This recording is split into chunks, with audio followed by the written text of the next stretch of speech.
Guys, hope y'all are doing okay this morning. I'm gonna go ahead and start Ghost Town at sundown.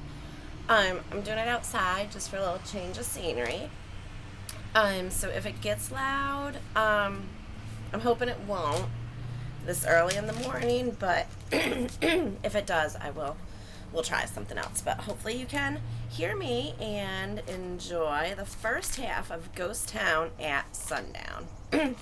Sorry about my voice, my allergies. I've been outside a lot. My allergies are pretty bad. But anyway, first chapter is How Wild. Jack and Annie were sitting on the porch of their house. Annie was gazing down the street at the Frog Creek woods. Jack was reading a book. I have a feeling we should check the woods again, said Annie. Why? Said Jack without looking up. A rabbit's hopping by, said Annie. So we've seen rabbits before. Not like this one, said Annie. There they are. Jack and Annie looking at the little rabbit.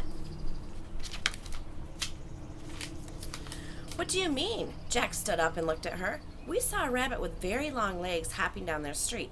Soon, the rabbit left the sidewalk and headed into the woods. He's a sign, said Annie. A sign of what? Said Jack. That Morgan's back, said Annie. She jumped off the porch. Come on. But what about dinner, said Jack. Dad said it would be ready soon. Don't worry, said Annie. You know when we leave in the treehouse, time stops. She ran across the yard. Jack pulled up on his backpack. Back in 10 minutes, he called through the screen door. Then he followed Annie. They hurried down their street and into the Frog Creek woods. The sun was setting above the trees. There he is, said Annie. The rabbit was standing in a ray of sunlight. When he saw them, he took off. Jack and Annie followed the rabbit until he vanished behind the tallest trees. I told you, see, said Annie, panting. She pointed up at the tree. Morgan Le Fay was waving to them from the magic tree house in the branches. Jack and Annie waved back at her. As always, Jack was very happy to see the enchantress librarian again. Come on up, she called. Annie and Jack started up the rope ladder. They climbed up to the tree house. We followed a strange rabbit here, said Annie. Is he your friend? Perhaps, said Morgan. She smiled mysteriously. I have many odd friends. Including us, said Annie. Morgan laughed. That's right. How are you, said Jack. I'm still having problems, said Merlin, with the enchantress, which leaves me little time to do my real work. But soon you both will become master librarians, and that will be a big help to me. Jack smiled. He was going to be a master librarian who traveled through time and space. It was almost too good to believe. Are you ready to solve another riddle? Asked Morgan. Yes, said Jack and Annie together. Good, said Morgan. First, you'll need this for research. She pulled a book from her robe and handed it to Jack. It was a book that would help them on their journey. The title of the book was Days of the Wild West. On the cover was a picture of a western town on a prairie. Oh, wow, said Annie, the Wild West. Jack took a deep breath. Just how wild, he wondered. Morgan reached into the folds of her robe again and pulled out a scroll. She handed it to Annie. Read this when the treehouse lands, she said. Is it the riddle? Asked Jack. Yes, said Morgan. Then you'll have 2 more to solve. Are you ready to go? And Jack and Annie nodded. Annie pointed to the picture on the cover of the Wild West book. I wish we could go there, she said. The wind started to blow. Goodbye, said Morgan. Good luck. The treehouse started to spin. Jack squeezed his eyes shut. The treehouse spun faster and faster. Then everything was still. Absolutely still. Jack opened his eyes. Morgan Le Fay was gone. A fly buzzed around his head. Chapter 2, Rattlesnake Flats. The air was hot and dry. Jack and Annie peeked outside. The treehouse had landed in a lone tree on a prairie. The sun was low in the sky. Right in front of them was the town from the cover of a book. In real life, it looked empty and spooky. The one side of the town was a patch of ground with several tombstones. That's creepy, said Annie. Yes, said Jack. He took a deep breath. What's our riddle say? Annie held up the ancient scroll. She unrolled it. Then she and Jack read together. And here's what the ghost town looks like. The Wild West.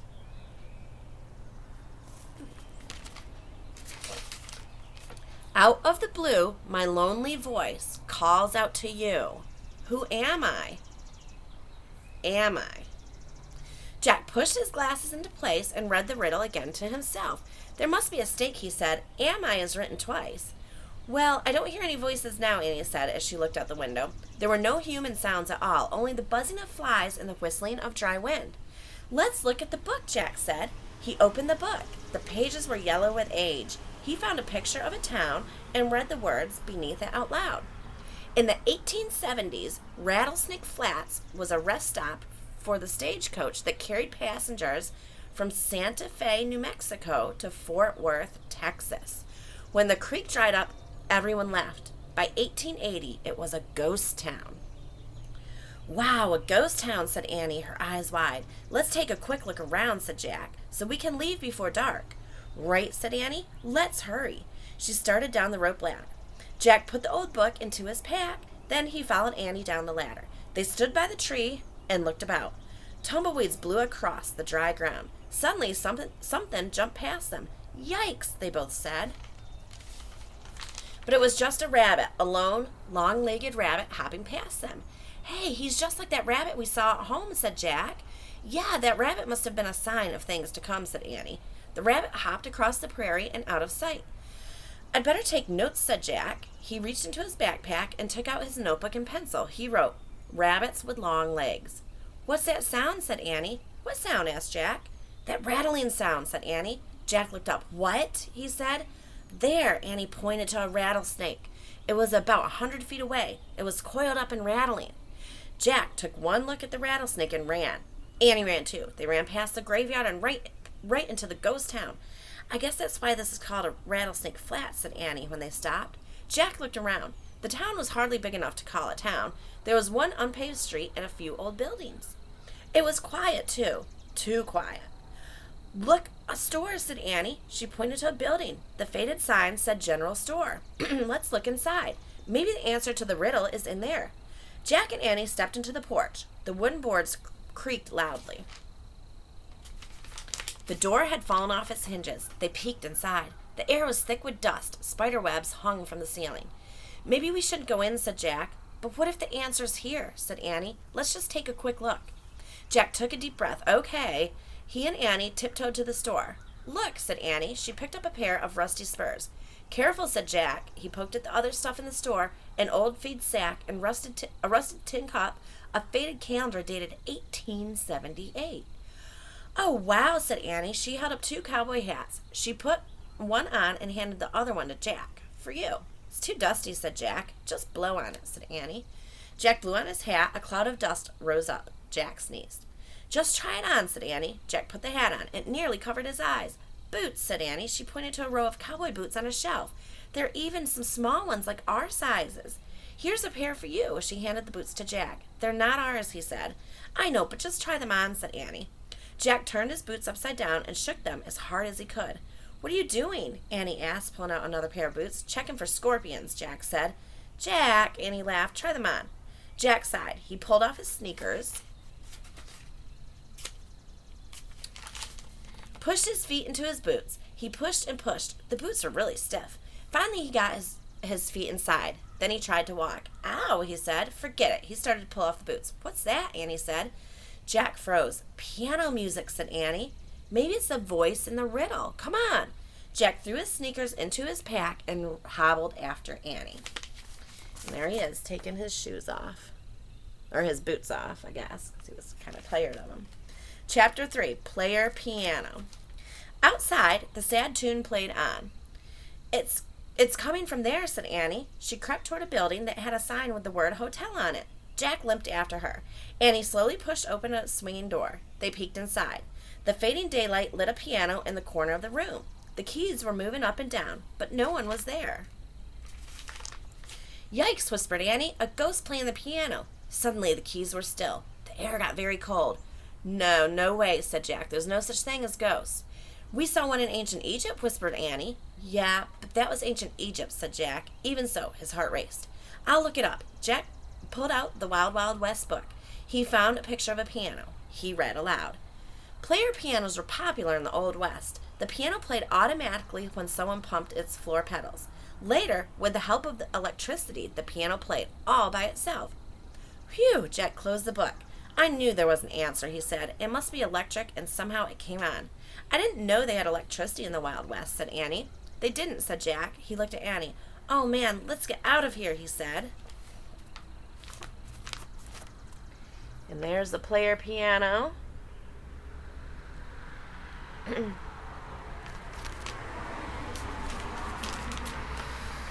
Jack and Annie backed out of the hotel. When they got outside, they heard another sound. Horse hooves thumping against the hard ground. A cloud of dust seemed to be moving toward the town.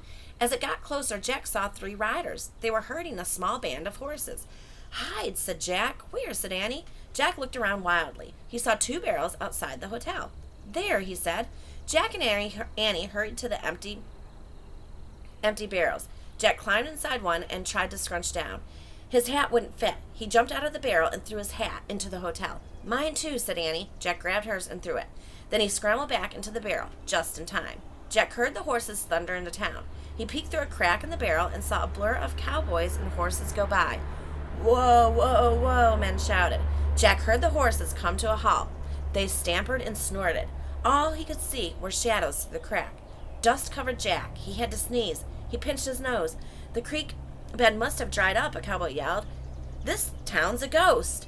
"Yup, it gives me the shivers," said another. "Let's camp over the rise." Jack really had to sneeze now. He pinched his nose together, but he couldn't stop the sneeze. He let out a choked achoo. "What was that?" someone said. Just then a loud whinny split the air. Jack saw a beautiful horse rear up. She had no rider or saddle, just a rope around her neck. She was as red as the sunlight. She had a wild black mane and a white star above her eyes. "We can't keep fighting this one, boss," a cowboy yelled. "Yep, she wants her colt," another said. "We shouldn't have left him behind." So there's Jack and Annie in the barrels that they were hiding in. And then over here is all of the horses and the men that they saw.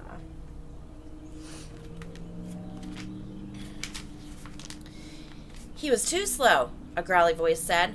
"We'll sell her when we get to the border." That's terrible, thought Jack. He knew Annie must be upset, too. He just hoped she wouldn't jump out of the barrel. But the cowboys pulled the red horse away. The ground rang from the pounding of the hoofs as they galloped off. Jack and Annie stood up. They watched the riders disappear into the dust. The pounding faded away. All was quiet again, except for the lazy buzzing of flies.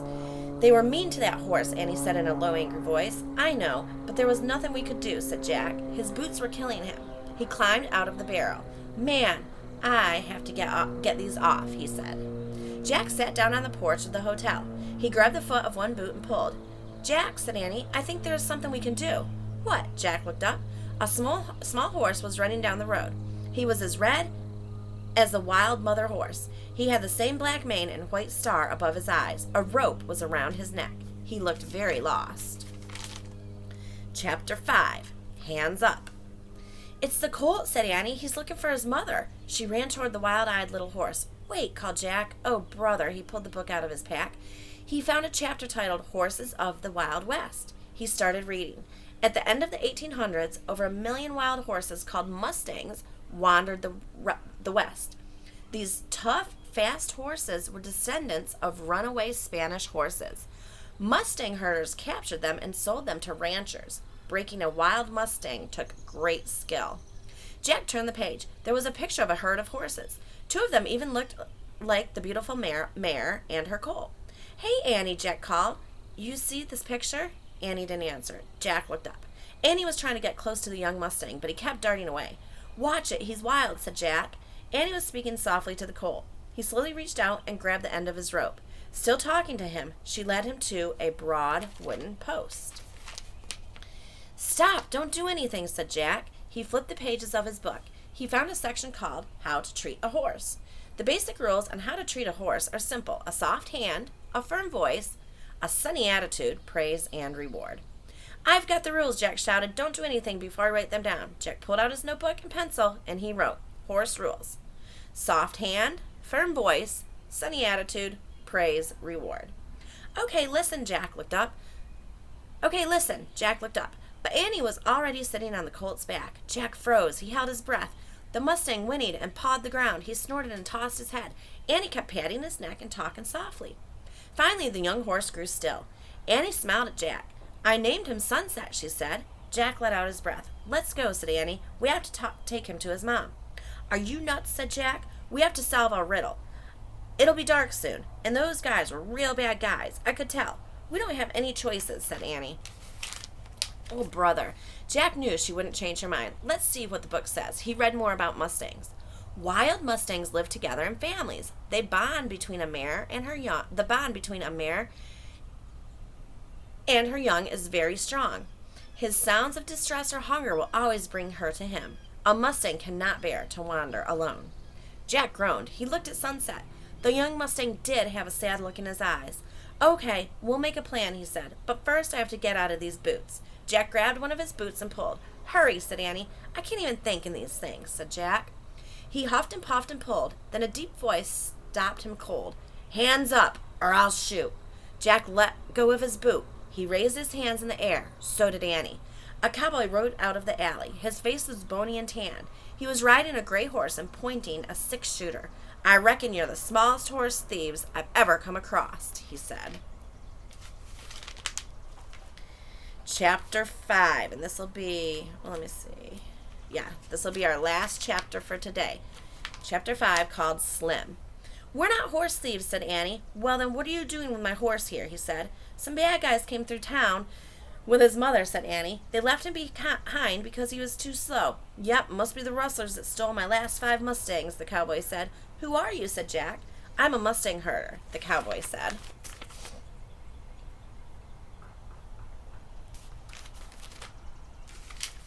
They rode through town. Then Sunset showed up all alone, said Annie. We're taking him to his mother. To his mother. Sunset, the cowboy said. Yep, Annie smiled. I named him. The cowboy put away his 6-shooter. Well, you're pretty brave to try and rescue him, Smiley, he said. Thanks, said Annie. Jack cleared his throat. A Mustang needs his family, he said. The bond between a mare and her young is very strong. The cowboy looked at Jack. Whoa, you're pretty smart to know that, Shorty. Shorty, said Jack. Every cowpoke's got to have a nickname, said the cowboy. What's yours, said Annie. Slim, said the cowboy. My name is Slim Cooley, and this is Dusty, he patted his horse.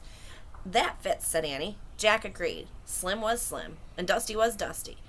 So tell me, Slim said, how did you two brave, smart young'uns end up in Rattlesnake Flats? Jack caught his breath. He didn't know how to explain. The stagecoach, said Annie. We begged the driver to let us off, but I think we made a mistake. Slim looked around. I'll say, he said. When the next stage comes through, we're leaving, said Annie. I see, said Slim. Well, I'm going to take my colt now and find those rustlers. You didn't hear where they were headed, did you? They said they were going to camp over the rise, said Jack. Must be over yonder, said Slim. He looked at the low rise in the distance. The sun was a red ball above it. Better get going before dark, he said. Can we go with you, said Annie. No, we have to stay here, Jack said quickly. Now that Slim could help Sunset, Jack wanted to look for the answer to the riddle. Plus, he still wanted to take off his boots. Shorty's right to be scared, Slim said to Annie. This is no job for young'uns. Scared? Said Jack. Oh, please, I want to go, said Annie. Slim looked at Jack. And what do you want, Shorty? For starters, he wanted Slim to stop calling him Shorty, and he wanted Slim to think he was brave. Sure, I want to go, said Jack. What about your stagecoach? Asked Slim. It's not coming until tomorrow, Annie said quickly. Well, Slim scratched his chin. I reckon I could use some brave, smart help, but you have to do everything I say. We will, said Annie. Can I ride Sunset? I wouldn't say yes to many kids, Smiley, but you seem to have a knack with horses, said Slim. Now hang on tight to his mane. I'll just pull him along behind me. Slim slipped the rope off his post. Then he held his hand out to Jack. Put your foot in the stirrup, Shorty, and get my hand, said Slim. Jack did as Slim said. Slim pulled him into the front of his saddle. Jack held on to the saddle horn. Sit tight, said Slim. It's not far. Slim snapped his reins. Dusty took off at Sunset right behind him. Jack bounced up and down. His boots hurt. The sunlight blinded him. Giddy up, said Slim. Giddy up, said Annie. The horses galloped across the prairie, dust flying from their hooves. Achoo! Jack sneezed as he bounced along into the setting sun. And there's Jack getting up. Whoops, on Dusty. With Slim. Oh, and that's the end of the chapter. So tomorrow I will read chapter 6, Split the Wind. So I hope you guys enjoyed it. And I will see all of you guys soon here in a little while on our calls. Make sure that you have your show and tells. Bye.